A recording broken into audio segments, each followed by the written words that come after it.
लोकसभा चुनाव का नतीजा 4 जून को आ गया तो संघ ये चाहता नहीं था कि प्रधानमंत्री नरेंद्र मोदी के पक्ष में ये माहौल बने और वही तीसरी बार प्रधानमंत्री बने। दोस्तों नमस्कार। भारतीय जनता पार्टी को इस बार पूर्ण बहुमत नहीं मिला, मानो देश के अंदर प्रधानमंत्री नरेंद्र मोदी की सरकार चली गई हो। कुछ ऐसा ही माहौल पूरे देश का बना हुआ है। जी अब आप नया मामला देखिए।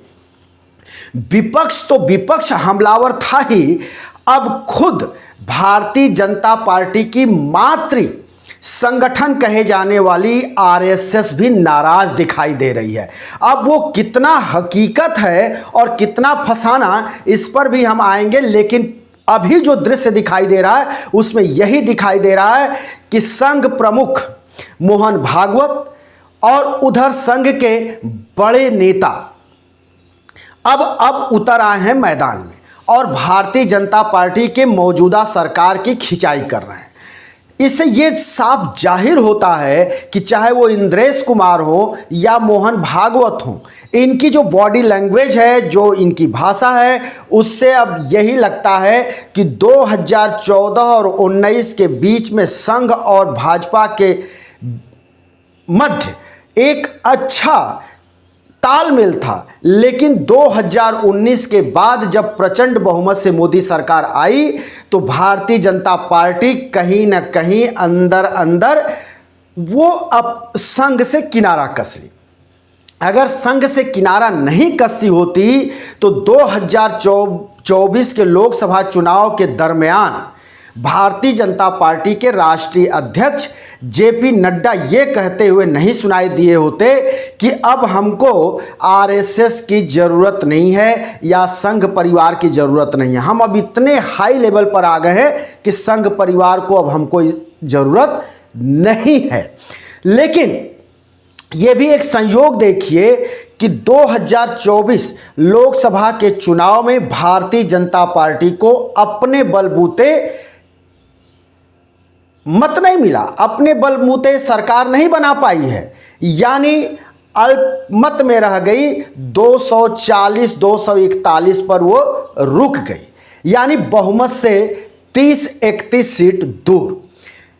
अब जो है भारतीय जनता पार्टी को जो अलायंस की पार्टियां हैं, एनडीए की अन्य जो सहयोगी दल हैं, उनको मिलाकर 292 सीटें मिली, जिसके तहत भारतीय जनता पार्टी केंद्र में सरकार बनाई है और नरेंद्र मोदी देश के प्रधानमंत्री तीसरी बार बने। इसको तो खूब गाजे बाजे के साथ पीटा गया, लेकिन सिर मुड़ाते ओले पड़ा। अभी प्रधानमंत्री नरेंद्र मोदी तीसरी बार शपथ लिए, उसके ठीक तीसरे ही चौथे दिन मोहन भागवत के तरफ से ये एक वक्तव्य सामने आया कि जब कोई व्यक्ति कार्य करता है तो उसका ढोल नहीं पीटता, वो सर्व समाज के लिए काम करता है, वो अपने लिए काम नहीं करता है। परोक्ष रूप से उन्होंने भारतीय जनता पार्टी को घेरा। प्रधानमंत्री के ऊपर उन्होंने एक तरह से परोक्ष हमला बोला कि घमंड नहीं करना चाहिए, गर्व ठीक नहीं होता है और घमंड एक दिन न एक दिन टूटता है। उसके दूसरे ही तीसरे दिन संघ के एक बड़े नेता हैं, उन्होंने भी हमला बोल दिया। उन्होंने भी कहा कि भगवान राम की माया भी अपरंपार है और भगवान राम भारतीय जनता पार्टी के घमंड, मतलब उन्होंने बताया कि जो सत्ता दल है उसके घमंड को समाप्त करने के लिए भगवान राम पूर्ण बहुमत नहीं दिए, उसको 240 241 पर रोक दिए। उधर जो राम मंदिर का विरोध कर रहे थे, राम विरोधी हैं, उनको भी पूर्ण बहुमत नहीं दिया, उनको भी दूर रखा और 232 और 233 पर उनको भी रोक दिया। यानी उनका कहना है कि ये प्रभु राम का ये फैसला है जिसको मानना पड़ेगा कि प्रभु राम दोनों को नहीं चाहते थे। यानी जो घमंडी है, जो जिसको गर्व था, उसको भी नहीं चाहते थे कि पूर्ण बहुमत मिले, और जो उसके विरोधी हैं भगवान राम के, उनको भी नहीं चाहते थे कि विरोधी जो पार्टियां हैं उनको पूर्ण बहुमत मिले। तो इस तरह का जो माहौल दिखाई दे रहा है, इसके पीछे क्या मंसूबा है? इसके पीछे जो है वो मंसूबा ये है कि जब लोकसभा चुनाव का नतीजा 4 जून को आ गया तो संघ ये चाहता नहीं था कि प्रधानमंत्री नरेंद्र मोदी के पक्ष में ये माहौल बने और वही तीसरी बार प्रधानमंत्री बने।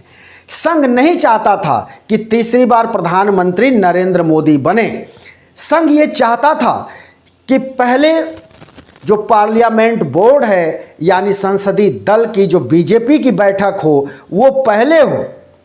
वो इसलिए चाहती थी कि अगर पहले बीजेपी का ये संसदीय दल का बैठक होगा तो उसमें जरूर कोई बात होगी, और जब बात निकलेगी तो उसको अंदेशा था कि हो सकता है कि नरेंद्र मोदी प्रधानमंत्री न बनाए जाए। लेकिन इस बात की भनक लग गई जेपी नड्डा और अमित शाह को कि संघ कुछ इस तरह से चाहता है, और अंदर खाने से ये रिपोर्ट आई कि कुछ ऐसे भी सांसद हैं जो हो सकता है कि मुखर होकर अपनी बात रखें।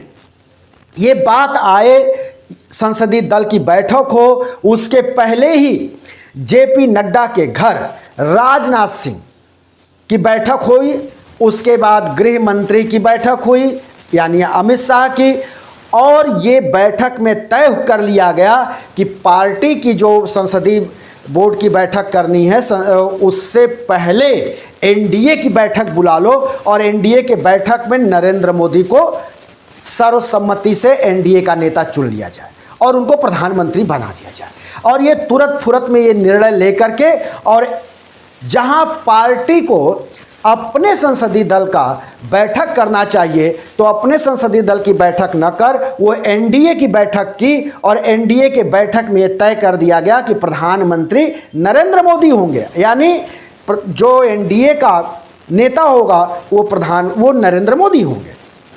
लेकिन इसके पीछे जो संघ का था कि अगर बात निकलेगी तो निश्चित तौर पर देश के प्रधानमंत्री नरेंद्र मोदी नहीं बनेंगे बल्कि देश के प्रधानमंत्री नितिन गडकरी बन सकते हैं। लेकिन नितिन गडकरी के मंसूबे पर पानी फेरने के लिए नड्डा, राजनाथ सिंह और अमित शाह मोदी के साथ मिलकर ये चाल चले और कहीं न कहीं संघ परिवार को नीचा दिखाया और नरेंद्र मोदी को प्रधानमंत्री के लिए मनोनीत करा दिया। ये सारी चीजें पर्दे के पीछे तय कर ली गई थी और हुआ यही, क्योंकि सभी जानते हैं कि अगर प्रधानमंत्री के चेहरे पर चुनाव लड़कर के भारतीय जनता पार्टी 2 बार पूर्ण बहुमत से सरकार बनाई तो सिर्फ प्रधानमंत्री को श्रेय दिया गया। लेकिन अगर इस बार प्रधानमंत्री के चेहरे पर चुनाव लड़कर भारतीय जनता पार्टी अपने बहुमत से दूर रह गई तो निश्चित तौर पर ये बात उठेगी पार्टी फोरम में, और ये बात पार्टी फोरम में उठे उसके पहले ही उसमें घालमेल किया गया और इस तरह से पर्दे के पीछे पूरी की पूरी रणनीति तैयार कर प्रधानमंत्री के पद के लिए नरेंद्र मोदी का नाम आगे कर दिया गया। अब यह बात संघ परिवार को पच नहीं रहा है।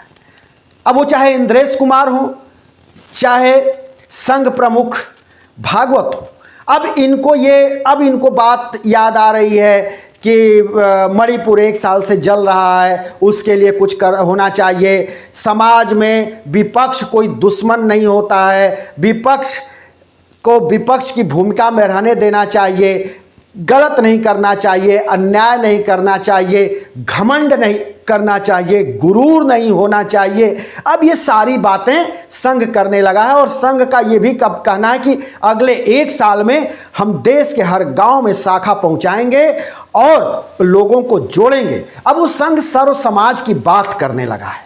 अब इस पर उंगली उठना तो तय है कि भाई अब तक तो संघ ने ऐसा कुछ नहीं किया, लेकिन अब इस तरह से संघ का मुंह खोलना क्या भारतीय जनता पार्टी और संघ के बीच का जो द्वंद्व है उसको कहीं ना कहीं पाटने का या देश के मूड को बांटने का प्रयोग तो नहीं हो रहा है, या वास्तव में असलियत यही है कि संघ इस समय भारतीय जनता पार्टी से नाराज चल रहा है। अगर वो नाराज है तो निश्चित तौर पर आने वाले वक्त में भारतीय जनता पार्टी को इसका खामियाजा भुगतना पड़ेगा। दोस्तों, हम फिर किसी दूसरे वीडियो के साथ हाजिर होंगे। तब तक के लिए शिवमूर्ति दुबे को दीजिए इजाजत।